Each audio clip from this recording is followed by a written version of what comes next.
Alors, ceux qui nous ont engagés dans ce tunnel-là ne doivent pas dormir avec la conscience tranquille. Parce que nous ne faisons que constater. Nous faisons que répertorier des faits. Et les faits n'ont pas besoin d'approbation. Dans cette histoire, il faut tenir compte de notre besoin de souveraineté exprimée. Et j'ai l'habitude de le dire, quand nous parlons de souveraineté, nos détracteurs essaient de nous confiner dans une relation sénégalo-sénégalaise stricte qui n'a pas besoin du monde extérieur. Nous n'avons jamais dit ça. Le besoin de souveraineté et de travailler à régler le problème des Sénégalais de façon définitive, c'est de faire le travail d'assainissement des finances publiques que nous sommes en train de faire. Je n'ai pas entendu, même parmi nos détracteurs, des gens remettre en cause la volonté de transparence que nous sommes en train de faire sur l'exercice des finances publiques. Je rappelle, si besoin en est, que la première faute vient de l'ancien régime, qui au terme du premier mandat, qui s'est terminé en 2019, avait l'obligation de faire ce travail de contrôle, suivant les prescriptions de l'UEMOA. C'est l'UEMOA, Convention internationale par essence, qui nous dit qu'à la fin de chaque mandat, on ne nous dit pas à la fin des 2 mandats du président, non, à la fin de chaque mandat, même si c'est le même président qui reconduit son mandat, obligation est faite de faire un contrôle exhaustif des finances publiques avant de passer à un autre mandat.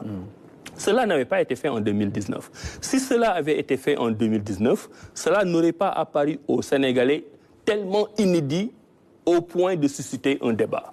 Si Macky Sall l'avait fait, on aurait eu un précédent.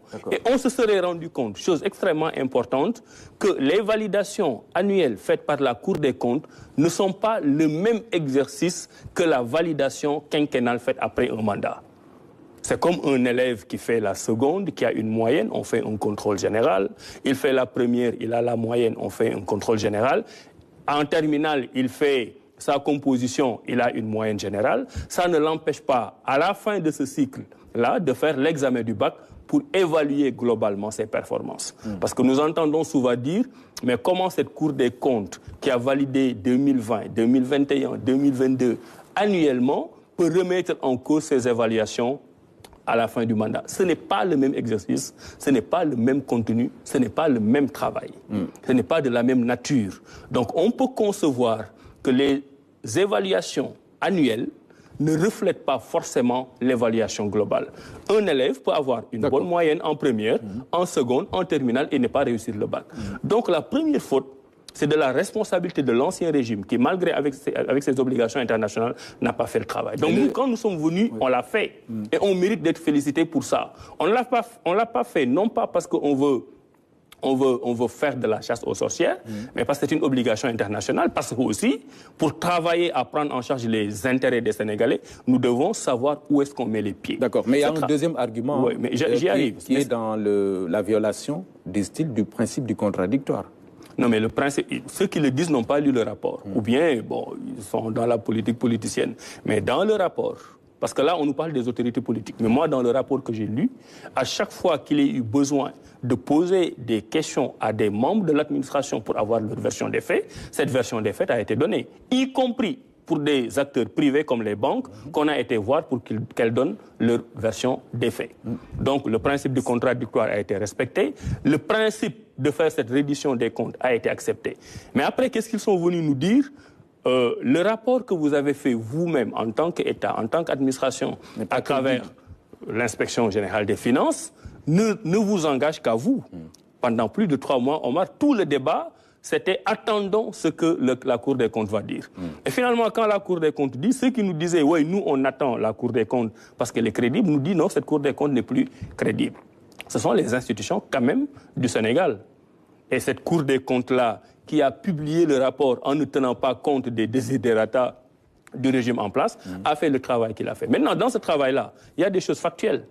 Les gens doivent même se rendre compte que cet exercice de la Cour des comptes est différent des exercices différents où la Cour des comptes avait la latitude de vous dire telle personne pourrait engager sa responsabilité, poursuivez-la. Là, la Cour des comptes est restée très factuelle. Et c'est au ministre de la Justice de tirer les leçons de tout ça. Maintenant, tout cela a été fait avec des institutions crédibles. Et qu'est-ce qu'on vient encore nous dire? que le FMI ne donnerait pas un aval par rapport à ce que vous êtes en train de faire. Encore élément de souveraineté. Nous ne sommes pas en train de quémander au FMI. Nous ne sommes pas en train de quémander auprès de la Banque mondiale. Nous leur donnons la situation factuelle d'un pays qui s'appelle la République du Sénégal. D'accord. Un pays pour lequel nous avons choisi, encore une fois, de ne pas bâtir sur du sable mouvant. Nous avions la possibilité de continuer à surfer sur des illusions de développement, sur des illusions de croissance. Mais en continuant en nous mentant à nous-mêmes, nous avons préféré, vis-à-vis des forts engagements que nous avons pris par rapport au peuple sénégalais, de nous dire, mais écoutez, stop, faisons l'audit.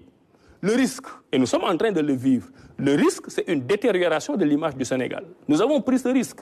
Le risque, c'était d'avoir la notation du Sénégal qui se dégrade. Nous avons pris ce risque. Mais nous sommes prêts à prendre ce risque pour vivre des moments difficiles sur des mois, sur une année, mais le temps de refondre et d'éviter de bâtir sur du sable mouvant. Si nous ne l'avions pas fait, le Sénégal souverain, prospère et juste que nous voulons bâtir ne pourrait jamais être fait. Parce que cette dette cachée allait apparaître d'un moment à un autre.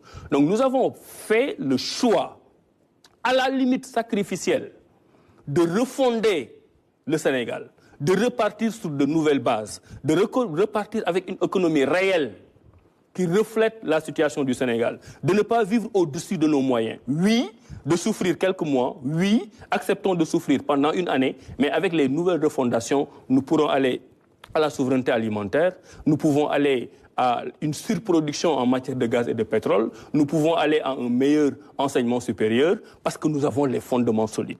Alors qu'avec l'ancien régime, les fondements ne pouvaient jamais être solides et que nous étions que dans des illusions de croissance et dans des illusions de développement. Maintenant, ce choix-là est un choix stratégique politique de la façon dont nous menons les politiques publiques en ayant l'onction du suffrage universel. Mais ce n'est pas à l'opposition de ce point de vue de nous dire quelle doit être notre méthode de travail. Oui, mais... Maintenant, nous assumons les risques, mais nous sommes convaincus que dans quelques années, nous pourrons bâtir le développement sur un fondement solide. Pour le Sénégal de 2050 dont nous rêvons. Oui, c'est une démarche de vérité assumée, vous le dites, mais quand même, le financement d'un nouveau programme, on l'a vu, sera conditionné. Et parmi les mesures correctives que le gouvernement sera appelé à prendre, on parle d'une suppression des subventions, notamment sur l'énergie et les denrées, etc. Ça aura un impact qu'il faudra également assumer du point de vue des conditions du Sénégalais lambda, par exemple. Mais nous assumons tout. À partir du moment où c'est nous qui avons impulsé cette démarche de vérité et cette démarche de transparence, nous savons qu'il y aura des dégâts collatéraux. Mais les dégâts collatéraux qui seront peut-être circonscrits dans un court terme, peut-être dans un moyen terme, mais avec la garantie d'avoir un Sénégal développé à long terme. Aujourd'hui, si l'objectif aurait été de capter des financements, coûte que coûte, mais nous n'aurions pas fait toute cette démarche. Si l'objectif était de dépendre du FMI, mais nous n'aurions pas fait toute cette démarche. Aujourd'hui, nous sommes conscients du fait de la diversification des partenariats, de la diversification des sources de financement. Des portes vont se fermer, d'autres fenêtres vont s'ouvrir. Et au fur et à mesure que nous aurons pris la mesure de notre économie, encore une fois, pas sur la base d'une illusion de croissance, mais nous pourrons nous-mêmes impulser la façon dont nous gérons notre propre développement. Cet argent qu'on nous donne à gauche et à droite, ce n'est pas des dons qu'on donne au Sénégal. C'est de l'argent que le Sénégal doit rembourser. J'ai l'habitude de dire, et je l'assume, qu'autant le Sénégal peut avoir intérêt à bénéficier des fonds du FMI, autant le FMI a intérêt à travailler avec un pays crédible qui s'appelle le Sénégal. Et il y a d'autres sources de financement. Vous venez de voir qu'on est en train de lancer l'emprunt obligataire.